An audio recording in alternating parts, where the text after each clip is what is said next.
primeiro dia de volta do programa. Boa tarde, bem-vindo ao nosso programa, doutor Gerson. Boa tarde, Merielle, boa tarde a todos que fazem a audiência do seu programa. Iniciar agradecendo pelo convite, tá? Nessa reinserção do seu programa na grade, né? No retorno. Então, espero que a gente possa contribuir e possa iniciar essa nova temporada realmente dando sorte à audiência que sempre cresça. Coisa boa. Doutor, eu quero saber quem são as principais vítimas, as pessoas que podem ser vítimas de infarto. A partir de que idade a gente deve ficar alerta para que infartos possam acontecer? Infartos acontecem com mais frequência. Exato. Merielle, eu queria antes de iniciar essa discussão por essa sua pergunta, eu queria esclarecer o seguinte. Primeiro, o que é o infarto, né? A gente fala muito de infarto. Infarto é quando a artéria que leva sangue para o coração, ela está totalmente obstruída e esse sangue não consegue chegar onde precisa chegar. Como ele não consegue chegar, essa região onde ele chegaria, sem aquela obstrução, ela vai morrendo, o músculo vai morrendo e deixa de funcionar. Isso é um infarto. Tá? Para que isso aconteça, é preciso que essa artéria ela fique totalmente obstruída, ela fica totalmente entupida, e aí o sangue não passa. Tá? Por que isso acontece? Aí vem os fatores que a gente chama de fatores de risco. Então, os indivíduos que têm mais de 55 anos, né, homens maiores de 50 a 55 anos, que têm história familiar de infarto, que têm obesidade, excesso de peso, não praticam nenhuma atividade física, a gente chama de sedentários, né? Aquelas pessoas que não praticam atividade física. Quem tem pressão alta, quem tem diabetes e quem é muito estressado, acaba tendo maiores possibilidades de desenvolver o infarto. Esses são os principais fatores de risco para o infarto. Mas um outro esclarecimento que eu me sinto obrigado a fazer, em respeito a você e a sua audiência, é diferenciar infarto de um termo que muito utilizado por todo mundo, não é só aqui, que é o infarto fulminante. Né? Isso é muito comum quando alguém morre de repente. Fulano morreu de infarto fulminante. E aí o pobre do coração, às vezes, recebe uma culpa que ele não tem. Sem ter. Sem ter, o que se chama de infarto fulminante é o que a gente, na medicina e na cardiologia, chama de morte súbita, que é aquele indivíduo que morre sem que haja tempo de se fazer alguma coisa para evitar a morte. Certo? Esse seria... aí a principal causa de morte súbita pode ser o infarto. Tá? O infarto agudo do miocárdio é uma das causas de morte súbita. E aí, nesse caso, utilizam o termo de infarto fulminante, que, inclusive, é um termo que não existe no Código Internacional de Doenças, infarto fulminante. Ou é infarto agudo do miocárdio, ou a doença coronariana, que é o nome das artérias que irrigam o coração. Certo? Então, esse é o principal esclarecimento que a gente precisa fazer. Então, infarto fulminante não existe. Existe morte súbita por infarto agudo do miocárdio, que é uma das principais causas. Mas existem outras causas para morte súbita. Por exemplo, o indivíduo às vezes tem um aneurisma, que é uma dilatação anormal de uma artéria. Isso pode acontecer em qualquer artéria, no cérebro, por exemplo, e nunca sentiu nada, nunca desenvolveu nenhum sintoma, e, de repente, ele vai dormir e esse aneurisma se rompe no cérebro e ele morre dormindo, ele morre durante o sono. Então, uma das causas de morte súbita também é a rotura de aneurisma cerebral. Algumas arritmias podem levar à morte súbita. Então, veja que são várias causas, dentre elas o infarto. Certo? Estudos comprovam que, nos últimos anos, a cada hora, cerca de 40 pessoas morrem no Brasil vítimas de infarto ou de doenças cardiovasculares. São essas doenças que o senhor vem falando. Mas, no último ano, penúltimo ano, de 2017 para cá, os estudos mostram que houve um aumento. Os riscos são os mesmos, mas o que tem piorado esse quadro? Eu acho que é mais uma coisa até cultural, Merielle, porque as pessoas, na nossa cultura, as pessoas só costumam procurar atendimento médico quando estão sentindo alguma coisa. E uma das características das doenças cardiovasculares é que grande parte delas não gera ou não causa nenhum sintoma. E são doenças assintomáticas, elas precisam ser detectadas e precisam ser prevenidas antes das complicações. Né? O infarto, por exemplo, seria uma complicação de uma doença que se inicia e evolui durante 30 anos. Para uma artéria ser totalmente obstruída, ou seja, uma placa de gordura crescer numa artéria e obstruir totalmente o fluxo de sangue daquela região, são 30 anos, 35 anos, 25 anos, dependendo do estilo de vida da pessoa. Quando eu falei dos fatores de risco, eu esqueci de um dos principais vilões da doença cardiovascular, que é o tabagismo, que é o hábito de fumar. Um dos principais vilões que a gente tem combatido e muito difícil de ser combatido, porque realmente o indivíduo que fuma, ele não fuma porque ele é safado, porque ele é sem vergonha. Não, ele fuma porque ele não consegue parar de fumar, porque aquilo ali, o cigarro, ele é fabricado, ele é produzido para causar dependência química. Então, o indivíduo que fuma, muitas vezes, ele não consegue parar de fumar. E aí, é preciso que tenha todo um acompanhamento e um suporte, um apoio de todos, do médico, da família, das pessoas que convivem com ele, para que ele consiga parar de fumar. E é preciso também dar o primeiro passo, querer parar de fumar. Não tenha dúvida que o primeiro passo é fundamental, é ele reconhecer. O indivíduo reconhecer que precisa parar de fumar é o passo fundamental para a gente poder atuar e ajudá-lo a parar de fumar. Talvez esse seja um dos fatores com que a gente... Porque todos esses fatores, tudo isso que eu falei aqui, acredito que não seja novidade para muita gente. Né?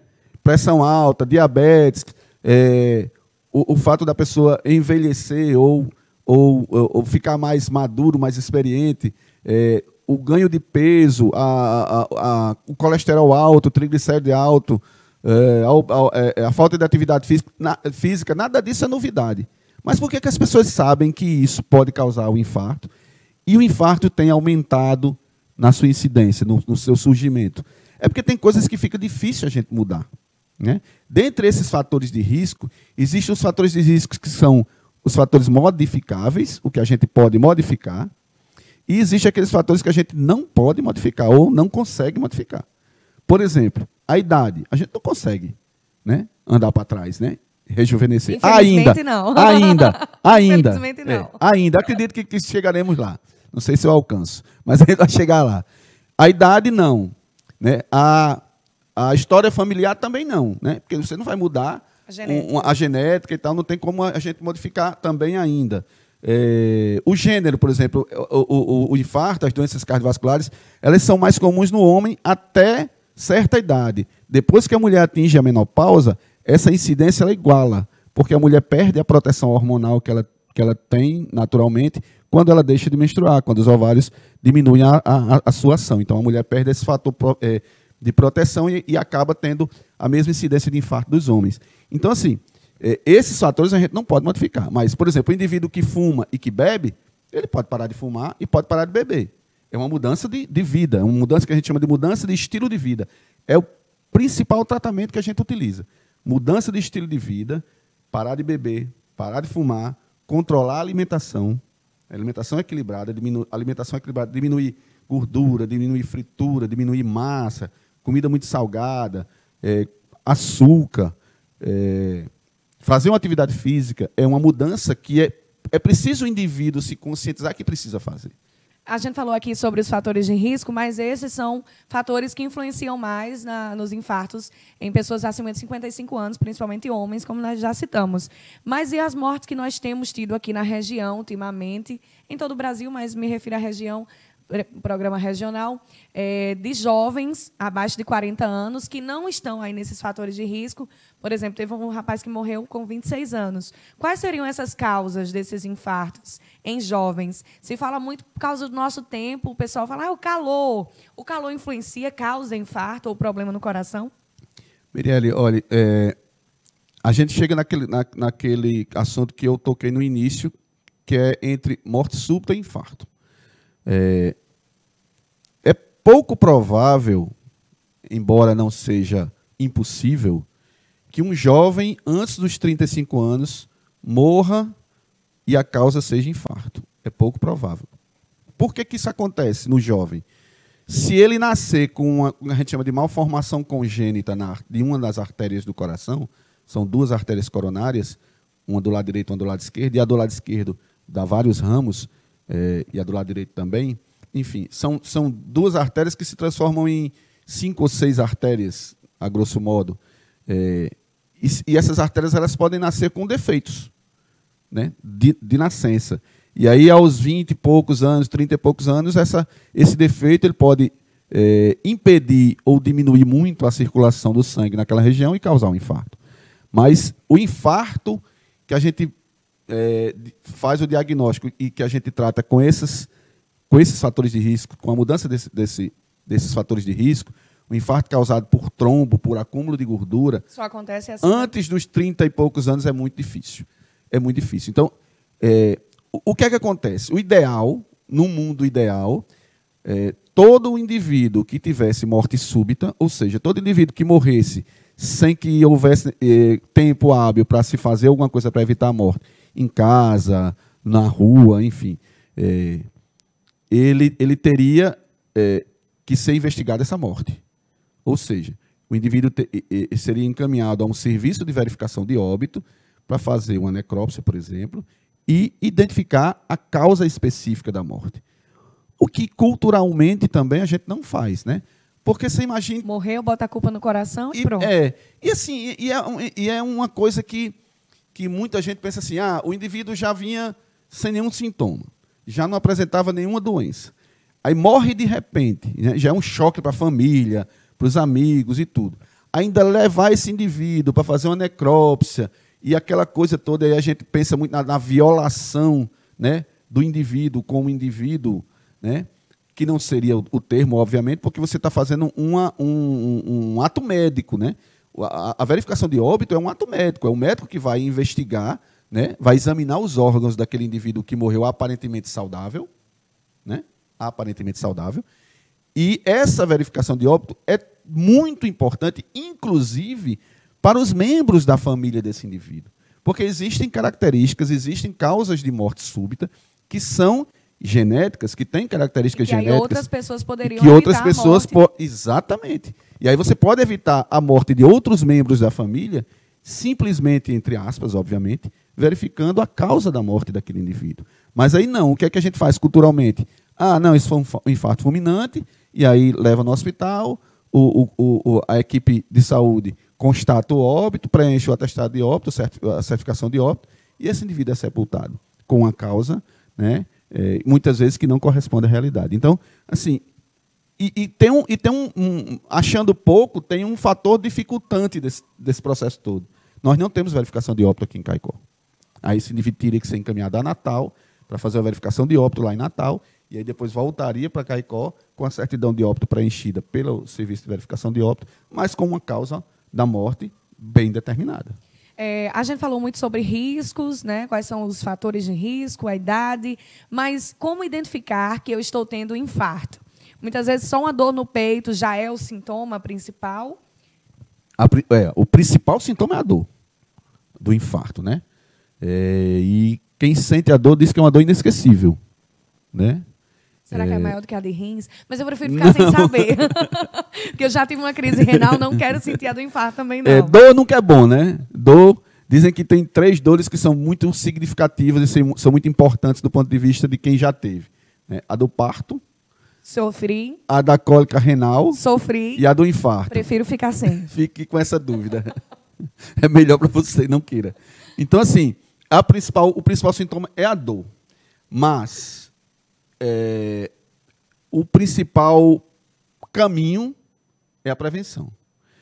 O infarto, como outras doenças cardiovasculares, ele pode se manifestar com o que a gente chama de equivalente isquêmico. Ou seja, toda vez que o paciente tem um infarto, ele tem uma isquemia.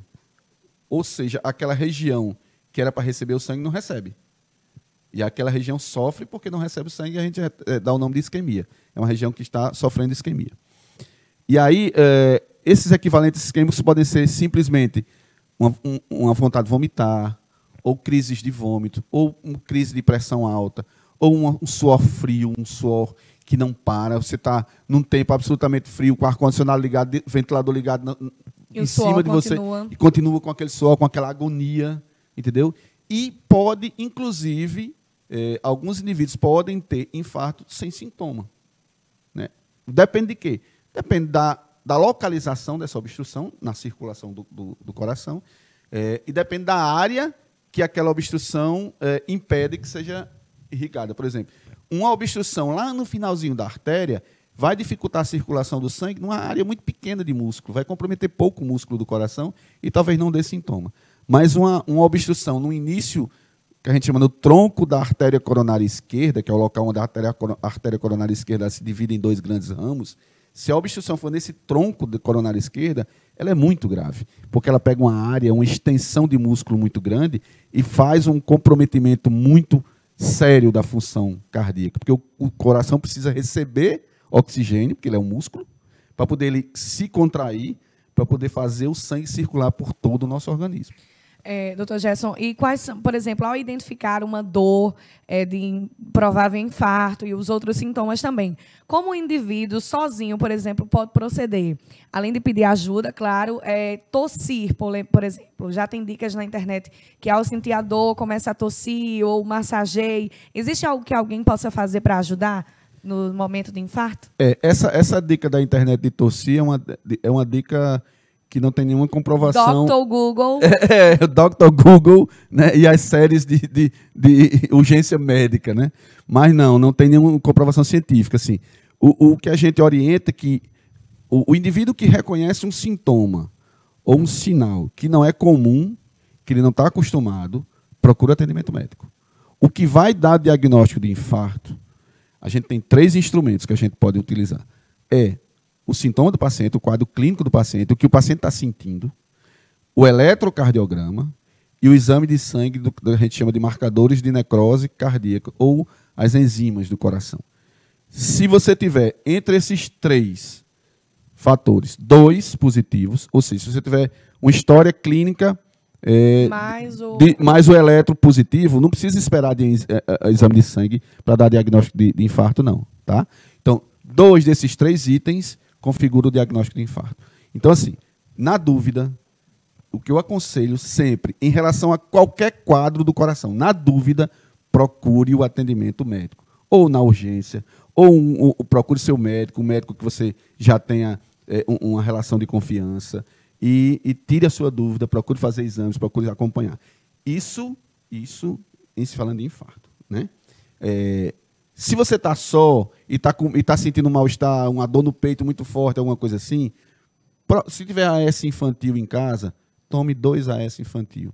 2 AS infantis. Procure o atendimento médico para ter certeza de que é ou não um diagnóstico de infarto. Dica importante aí do Dr. Gerson aqui no nosso programa. Fique à vontade para mais dicas também. Na verdade, assim, essa dica acho que é a única que a gente tem para falar sobre a questão do infarto especificamente, mas nessa época a gente precisa ter um cuidado a mais, que é a incidência o aparecimento de dengue, de zika, de chikungunya, que são doenças.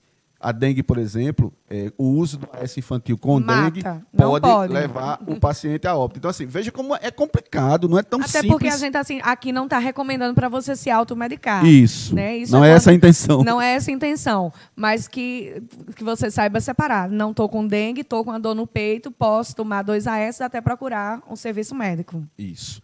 E se puder procurar o serviço médico antes de tomar os 2 AS, vá para o serviço médico melhor primeiro. Ainda. A preferência, digamos assim, é o atendimento médico, é tirar sua dúvida com um profissional médico, com um atendimento de urgência, fazer um eletro, ver como é que está a situação e fazer o acompanhamento. O senhor falou aqui sobre essa questão que muita gente só procura o médico depois que está doente. Para finalizar a nossa entrevista, que eu sei que você já tem hora para ir embora, porque senão ele ia ficar o dia todo aqui falando comigo. Mas a partir de que idade eu quero me prevenir de ter um infarto e eu procuro cardiologista? Olha, não tem uma idade pré-estabelecida não, Marielle. Assim, depende do estilo de vida que você quer levar. Eu tenho acompanhado pessoas que têm 20 e poucos anos, 18 anos, adolescentes, que estão querendo iniciar atividade física, por exemplo, né? ou fazem atividade física já na escola e tal, mas querem aumentar essa intensidade de atividade física e procuram um cardiologista para a gente avaliar, fazer alguns exames e ver. E aí, daí a gente já pode começar a fazer uma prevenção, né? Nunca é tão cedo para começar, nem tão tarde para começar. O importante é que comece, né? O importante é que comece. E se você já tem histórico familiar de doenças cardíacas, procure o mais cedo possível, né? Prevenção, a chave de um futuro saudável é a prevenção.